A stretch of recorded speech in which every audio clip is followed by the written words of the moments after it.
بسم اللہ الرحمن الرحیم۔ السلام علیکم دوستو، اے آر اسکر کی طرف سے میں آپ دوستوں کو رسول اللہ صلی اللہ علیہ وسلم کے زمانے میں ایک ہونے والے حیرت ناک واقعے کے متعلق حدیث سنانے والا ہوں۔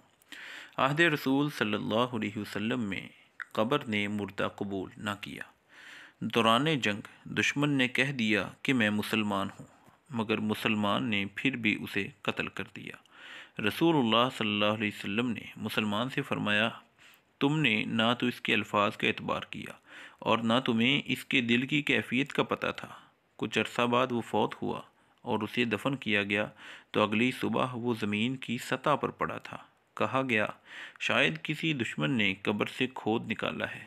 دوبارہ دفن کر کے پہرا بٹھایا گیا، مگر صبح اس کی لاش پھر قبر سے باہر پڑی تھی۔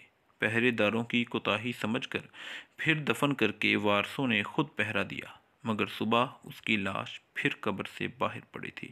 چنانچہ اسے دفن کیے بغیر گھاٹی میں پھینک دیا گیا۔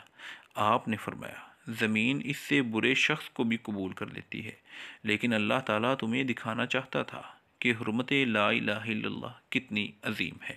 یہ حدیث سنن ابن ماجہ میں 3930 نمبر پر ہے۔ تو کسی بھی مسلمان کو ناحق قتل کرنے کی اتنی سنگین سزا ہو سکتی ہے، تو ہمیں کسی بھی مسلمان کو ناحق قتل نہیں کرنا چاہیے۔ اگر آپ روزانہ صحیح حدیثیں حاصل کرنا چاہتے ہیں تو ہمارے چینل اے آر اصغر کو سبسکرائب کریں۔